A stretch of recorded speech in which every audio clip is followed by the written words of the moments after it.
The question landed like a stone dropped into still water, sending ripples through a life that had learned to move quietly, carefully, almost invisibly.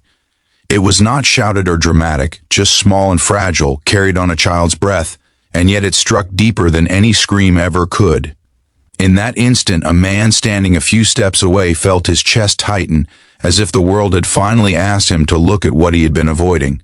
Some moments do not announce themselves as turning points, but they change everything anyway, and this was one of them. If you believe in kindness, in second chances, and in the idea that one small choice can rewrite a life, take a moment right now to like this video, share it with someone who needs hope, comment your thoughts, and subscribe to the channel. Stories like this live because people like you believe they matter. He had not meant to listen. He was just another tired parent in a public park, holding a paper bag with groceries that had grown lighter over the years as his budget tightened and his responsibilities multiplied. Being a single father had turned his life into a careful balancing act, one misstep away from collapse.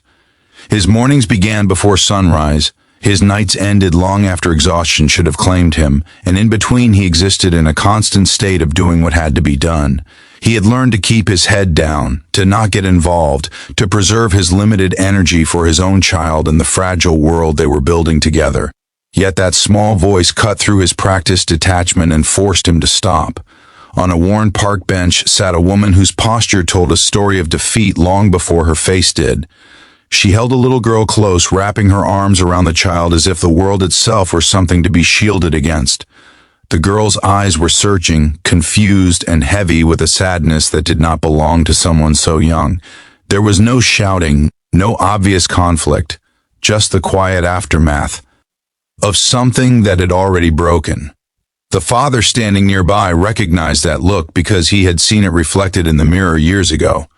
After his own life had splintered and he had been left holding a child and 1,000 unanswered questions, he knew hardship in a way that went beyond theory. He remembered the day his world had collapsed, how suddenly he had become both parents, how friends had slowly drifted away, unsure of how to fit into his new reality. He remembered the judgment too, subtle but sharp, the way people assumed a man raising a child alone must have failed somehow. Over time, he had grown used to being overlooked, underestimated, and quietly pitied. What he had not grown used to was the way pain passed down, how adults' brokenness settled into children like an unwanted inheritance. The little girl clutched a blanket that looked too thin to offer real warmth, and the woman's eyes stayed fixed on the ground as if meeting anyone's gaze might invite another blow she could not afford. The father felt the familiar internal argument rise up, the voice that said he had enough to deal with, that this was not his responsibility, that helping carried risks he could not calculate. But another voice, quieter and more dangerous, reminded him that he had once prayed someone would see him when he was drowning, that someone would choose compassion over convenience. He stood there longer than he intended, feeling time stretch and slow, as if the universe itself were waiting to see what he would do. Memories flooded in uninvited, of nights when his own child had cried themselves to sleep, asking questions he did not know how to answer. Questions that cut him open every time.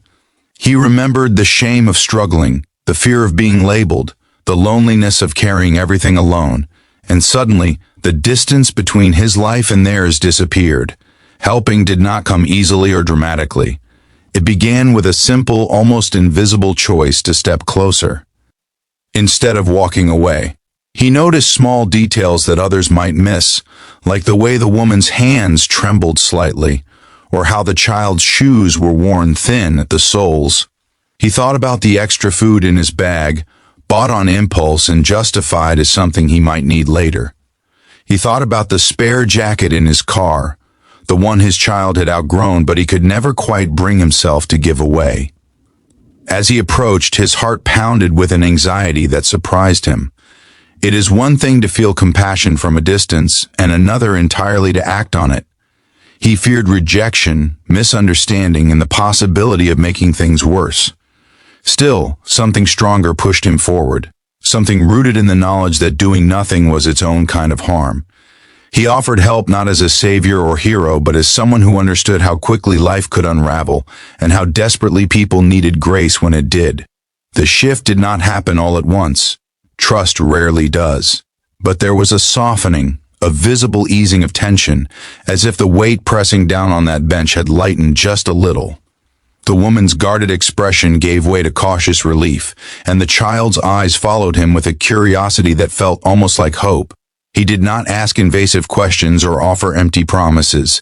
He simply gave what he could, in the moment, without conditions. In the days that followed, that small act grew roots. What began as a brief encounter turned into a quiet connection built on consistency rather than spectacle. He checked in, brought small necessities, listened more than he spoke. He learned pieces of their story, enough to understand the depth of their struggle without prying into wounds that were still raw. The woman carried guilt like a second skin, blaming herself for circumstances shaped by forces far beyond her control. The child absorbed everything, her silence speaking volumes about the confusion she could not yet articulate, balancing his own responsibilities with this new commitment stretched him thin. There were moments he questioned his choice, nights when exhaustion pressed so hard it felt unbearable. Yet there was also a strange sense of purpose that began to fill the spaces where despair used to live. Helping them did not solve his problems, but it reminded him why he kept going, why endurance mattered. His own child noticed the change, the subtle shift in his demeanor, the renewed gentleness that had once been buried under survival mode. Slowly, almost imperceptibly, things began to change for all of them. The woman found resources she had been too overwhelmed to seek before. The child's shoulders relaxed, her laughter returning in small, tentative bursts. The father discovered that his capacity for care had not been exhausted after all, that compassion could replenish what it cost when given honestly. In offering stability to others, he found more of it within himself.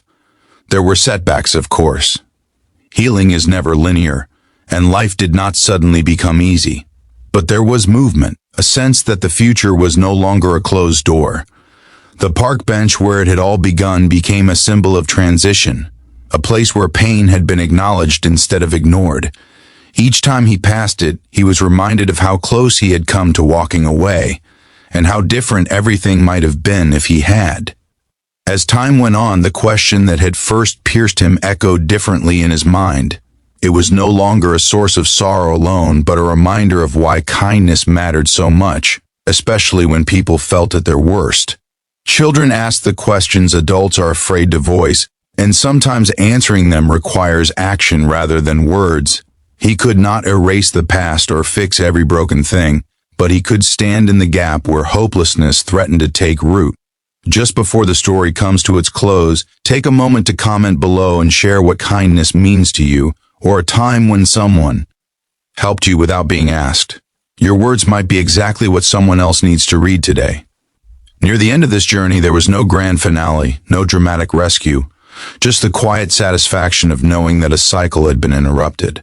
The woman stood taller, the child smiled more freely, and the father carried himself with a renewed sense of dignity. They were not saved in a fairy tale sense, but they were no longer alone, and sometimes that is the most powerful change of all. If this story touched your heart, if it reminded you that empathy still has a place in this world, please like, share, and engage with this video.